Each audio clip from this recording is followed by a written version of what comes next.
Fernando, ¿cómo te va? Buenas tardes. ¿Qué tal? Buenas tardes, un gusto hablar con ustedes. Gracias por estar ahí. Bueno, sorprendidos ayer por esta nota que vimos en Nación y sobre todo por los resultados de los que habla la nota, ¿no? Contame un poco esta experiencia del hospital de día que ustedes están haciendo desde el mes de octubre. Bien, bueno, esto surgió a raíz del pico que tuvimos el año pasado, de la famosa primera ola, donde habíamos iniciado paralelamente el trabajo de investigación en suero equino y veíamos la necesidad de que algunos pacientes no fuesen hospitalizados y que se puedan seguir en un sistema o en un lugar del hospital, pero a la vez fuera del hospital, que tengan acceso independiente para no correr riesgos dentro del hospital con el resto de los pacientes. Y se nos ocurrió esta idea de crear un hospital de día para atención de pacientes COVID. Fue evolucionando un poco la modalidad de atención a lo largo de los meses y nos dimos cuenta que era un complemento perfecto del testeo temprano. En Areco fuimos muy agresivos con la política de testeos de PCR, digamos, de los diagnósticos. Eso permitía detectar rápidamente pacientes y después lo que hicimos fue clasificar a aquellos pacientes que por algún riesgo podían complicarse y contactarlos con este lugar físico que se llama Hospital de Día, para que sean evaluados aún antes de que presenten síntomas moderados o severos. Y ahí es donde pudimos implementar todo un circuito donde el paciente ingresa, se hace una evaluación tanto médica como epidemiológica, se establece el riesgo y si es necesario se hacen imágenes incluso antes de tener patología respiratoria.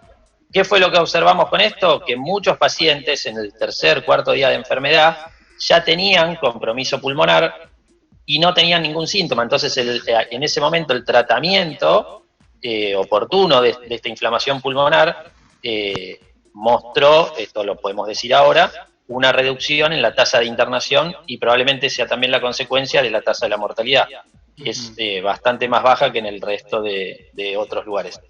Así que como experiencia, es una experiencia por ahí novedosa, la metodología, no sé si se está usando en otro lado, pero nos garantizó de alguna manera una atención más fluida, más rápida, más precoz, e indirectamente bajó la tasa de internación en el hospital, que igual es alta, como en todos los lugares estamos muy preocupados con la ocupación de camas y con la ocupación de camas también de terapia intensiva, pero probablemente muchos de los pacientes que están en este momento en seguimiento hubiesen terminado en el hospital. Piensen, para darse una idea, nosotros estamos con más de 2.200 casos detectados desde el inicio de la pandemia, alrededor de 200 casos activos, muchos testeos diarios positivos, y en este momento se están infundiendo, o sea, pasando a medicación endovenosa en el hospital de día, alrededor de 30 pacientes, todos los días. Esos pacientes, no todos, pero muchos de estos pacientes, en otras circunstancias, terminarían ocupando una cama del hospital y con esto lo evitamos. Ahora, la gente no se atiende ahí durante el día, se vuelve a su casa, recibe el tratamiento y se vuelve a su casa.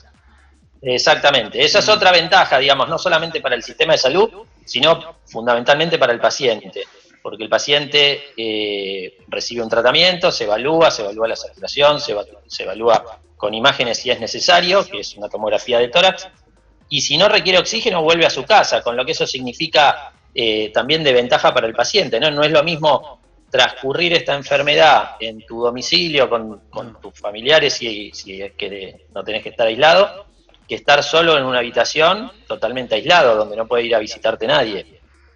Consideramos también esa parte humana, digamos, como una ventaja, ¿no? De poder transcurrir la enfermedad en tu domicilio, salvo que lo requiera por la condición clínica o por la necesidad de oxígeno. Ese es el umbral de paso hacia el hospital. Si requiere oxígeno, obviamente eso se hace en el hospital. ¿Qué tipo de medicación se le da al paciente que está en esa condición? Depende de cómo es el estado. Nosotros tenemos lo vamos modificando semana a semana esto, pero nos juntamos periódicamente para determinar cuál es el algoritmo, digamos, porque no todos los pacientes reciben el mismo tratamiento, sino depende un poco de algunos factores propios del paciente y de la evolución de la enfermedad. Pero básicamente corticoides, antiinflamatorios, inmunomoduladores, en algunos casos si es necesario plasma de convalecientes o en otros pacientes, en otro tipo de pacientes, suero equino. Todo esto lo vamos cambiando permanentemente porque esto la verdad que cambia a velocidades muy rápido, pero nos vamos actualizando y lo vamos cambiando a medida que surge evidencia. Fernando, una persona que está empezando con la enfermedad, que tiene algunos síntomas, ustedes evalúan, si no hicieran esto, ¿no? Si no tuviera esto, suponete que yo tengo COVID, tengo un poco de infección en mis pulmones, me quedo en mi casa, ¿puedo terminar en terapia intensiva? Es como una barrera para que eso pase, esto que ustedes están haciendo, ¿verdad? En realidad, entiendo la pregunta, en realidad no lo sabemos, no sabemos tan claramente quién va a terminar en terapia, pero si nosotros lo vamos siguiendo de cerquita, incluso a veces antes de que manifiesten síntomas, ya se ve en la tomografía las imágenes de alguna neumonía multifocal. Te diría que muchos, la mayoría, tienen imágenes feas en la tomografía antes de que perciban algo. Entonces ese paciente que ya tiene inflamación, si uno le pone antiinflamatorios como los corticoides, tienen una evolución seguramente mejor. Y por eso es que tenemos, en comparación, digamos, con la región y con la provincia, con el resto, digamos, de la provincia, una tasa de ocupación de terapia y una tasa de mortalidad más baja. Creemos que tiene que ver con esto, la detección temprana de pacientes que se pueden complicar y el tratamiento precoz. San Antonio de Areco es un lugar innovador en este sentido, lo ha demostrado todo este tiempo, los pools de testeos que no se hacen en ningún lado, eso les ha posibilitado a ustedes la detención de muchos casos rápidamente, ¿verdad? Y ahora esto Exacto. Que me está contando. Exacto, sí, son todos pasos, digamos, que uno decide dar. Esto es una pandemia que indudablemente requiere adaptación todo el tiempo, buscar alternativas, porque sabemos que incluso países con recursos mucho más grandes que los nuestros en cuanto a lo económico, en cuanto a la infraestructura, han sufrido muchísimo, así que todo el tiempo hay que buscar alternativas y respuestas nuevas. Y eso fue un poco lo que nos propusimos desde todo el equipo de salud.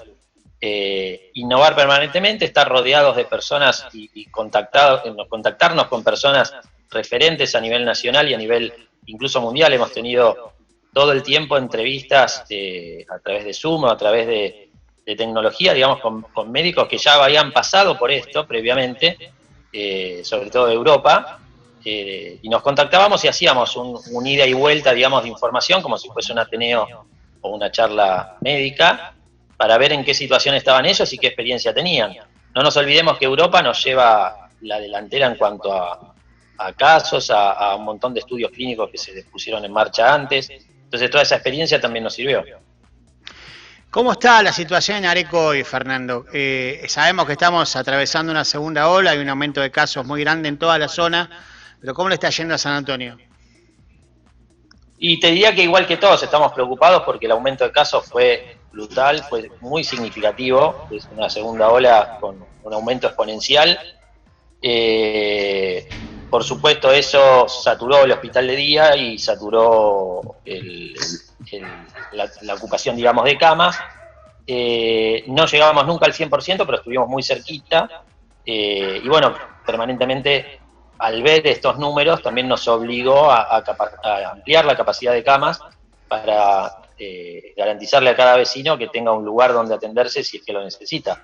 Que eso un poco es el miedo que cualquier médico tiene hoy con esta pandemia, que no se le pueda brindar a alguna persona la atención médica que necesita, ya sea COVID o no COVID.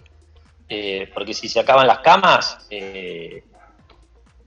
digamos, no podemos ni siquiera accidentar en bicicleta porque no tenemos lugar donde pueda ser atendida esa patología tampoco.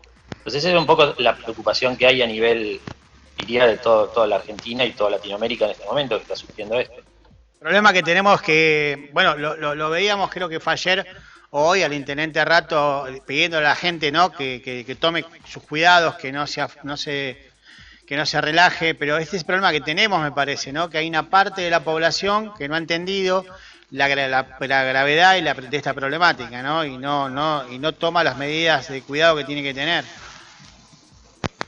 Mira, esto en este momento, la convocatoria de alguna manera casi utópica, te diría, es que el equipo de salud hoy tenemos que ser todos, la sociedad en su conjunto. Esta es una enfermedad que se transmite por contacto social. Sabemos que la mayoría de las actividades, tanto comerciales como incluso el ejercicio, digamos, de ir a la escuela, son lugares de muy baja transmisión. El resto de los contactos y contagios son por temas sociales. Que a esta altura y después de tanto tiempo de estar en aislamiento, muchas personas se relajan y deciden romperlo, pero es justo el peor momento para hacerlo. El salir con amigos, después ir a visitar a familiares y demás, la verdad que en este momento es un riesgo enorme. Por eso creo que se disparó tanto, junto con la llegada de cepas nuevas, que tienen mucha mayor transmisión que las otras, han generado esta segunda ola tan pronunciada. Vos sabés que acá ha pasado, que en Giles ha pasado gente que tiene que estar en aislamiento, ¿no? Con COVID positivo, que se ha escapado y han tenido que ir a buscarlas a alguna plaza, a algún lugar. ¿A ustedes les pasó también gente que no respeta ni siquiera eso? Hemos tenido llamados, sí, de personas que no respetaban el aislamiento, por suerte muy pocas, la verdad que muy pocas, pero bueno, siempre hay algún inadaptado que no entiende que esto es una enfermedad muy contagiosa y que puede generar incluso la muerte de otra persona. Ya lo creo. Fernando, te quiero agradecer estos minutos. Felicitaciones a todo el equipo de salud, a vos, al doctor Cruz, al doctor Carmena, a la doctora Fernández, por este trabajo que están haciendo. Bueno, muchas gracias, saludos a todos y a disposición como siempre. Nos vemos, gracias. El doctor Fernando Espina, secretario de Salud de la Municipalidad de San Antonio de Areco, estuvo con nosotros contándonos esta experiencia.